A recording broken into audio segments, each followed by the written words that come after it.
राजकीय चालणारी प्रोसेस आहे. काही लोक जातात तर काही लोक येतात पण ना. काही लोक गेले, काही लोक आले. त्याच्यामुळे संघटने जर कोणाला गद्दारी करायची असेल तर त्याला थोडी थांबवू शकतो आपण. ही चालणं काय नवीन. आता शिवसेनेला आता एवढं सगळं झाल्यानंतर आता कसले धक्के बसणार? या धक्क्यानं काय होतं? नाशिकमध्ये सुधाकर बरगुरज मागच्या वेळी भाजपमध्ये गेले, त्याच्यानंतर विलास शिंदे, जी विधानसभेच्या वेळी जी संपूर्ण टीम संजय राऊत यांनी बांधणी त्या ठिकाणी केली होती, आता संपूर्ण नवीन टीम त्या ठिकाणी बांधणी करावी लागणार. करता येईल ना. हे पहा, संघटना ही बांधावीच लागते ना. आम्ही ती बांधत आम्ही आलेलो आहोत. पुन्हा होईल आणखी 1-2 वर्षात पूर्ण सगळं महाराष्ट्र व्यवस्थित बांधू. काय प्रॉब्लेम? धन्यवाद आमच्याशी बातचीत केल्याबद्दल. कॅमेरामॅन योगेश सावंतसह निवृत्ती बाबा, TV9 मराठी, मुंबई. काही गोष्टी काढून GR अध्यादेश किंवा अशा प्रकारचं धोरणात्मक निर्णय हा GR तर्फे केला जातो, त्यावेळेला त्याचा अंमलबजावणी म्हणतात.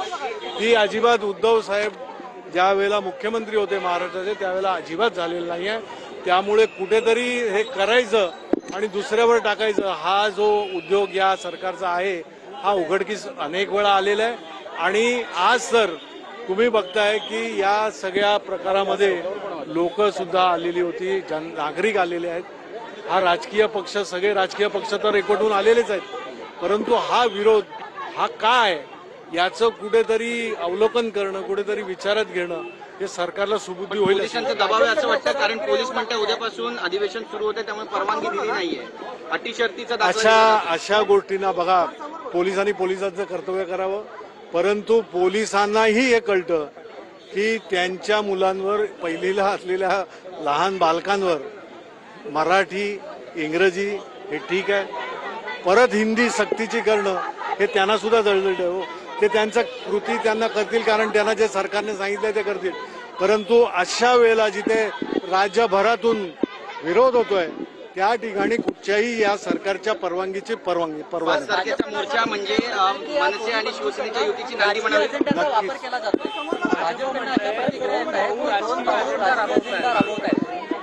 तुम्ही काय करताय? सरकार काय करतंय?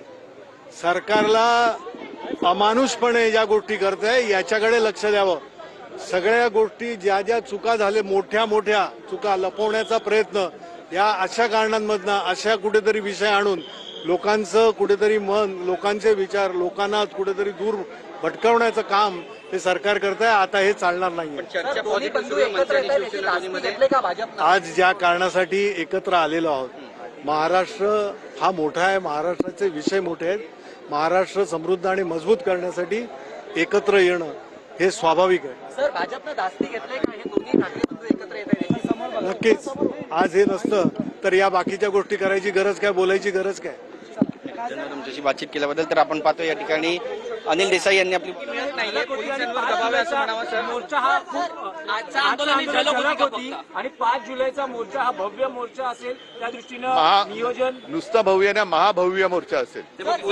त्यावेळेला आम्ही अभ्यास गट केला होता, तो त्याच्यासाठी होता, पण त्या अभ्यास गटाचं पुढे काय झालं हा याचं कोणी काय सांगत नाहीये. एक देखील बैठक तशी झाली नाही आणि कोणी अभ्यास न करता हा निर्णय अचानक लादला का गेला, हा कोणी लादला, कोणाचा हा दुराग्रह आहे हे सुद्धा अजित पवार यांनी जाहीर केलं तर बरं होईल. तर 5 तारखेचा मोर्चा हा भव्य नाही महाभव्य मोर्चा असेल असं उद्धव ठाकरे यांनी म्हटलेलं आहे. आणि हा निर्णय कुणी लादला, कुणाचा दुराग्रह होता हे अजित पवार यांनी जाहीर केलं तर बरं होईल असं उद्धव ठाकरे यांनी म्हटलंय. उद्धव ठाकरे आणि इतरही महत्त्वाच्या नेत्यांच्या उपस्थितीत हिंदी सक्तीच्या GRची होळी करण्यात आली. आझाद मैदान परिसरात हे आंदोलन झालं, त्याच ठिकाणची ही दृश्य आपण पाहतोय. 5 तारखेला याच संदर्भात मोर्चा असणार आहे, ज्या मोर्चात ठाकरे बंधू एकत्र येणार आहेत. त्याआधी आंदोलनाचं हे पहिलं पाऊल म्हणता येईल.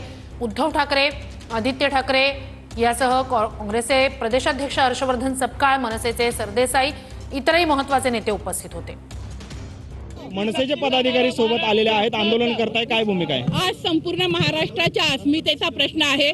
आपण असं म्हणतो की माझ्या मराठीचे बोल कौतुके, अमृतातही पैदा जिंके, अशी मराठी असताना हिंदी सक्ती करण्याचं कारण काय? आणि राष्ट्रभाषा तिसरी हिंदी म्हणून त्यांनी अनिवार्य केलेली आहे, ही महाराष्ट्रात कुणालाच मान्य नाहीये.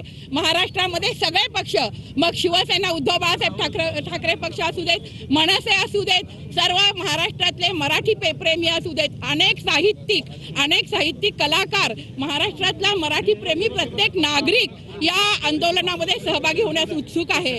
खरं तर संपूर्ण महाराष्ट्रामध्ये अर्धा देश इथं जगतोय, मुंबईमध्ये अर्धा देश, अनेक वेगवेगळ्या राज्यातली लोक इथं जगतात, इथं खातात, इथं पितात.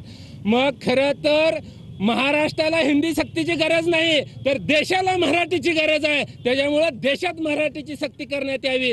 असलं जर देवेंद्र फडणवीसाचा कपट डोक्यात जर राज्यहितात चालवायचं असेल तर देवेंद्र फडणवीसाचं असलं आम्ही षडयंत्र खपवून घेणार नाही.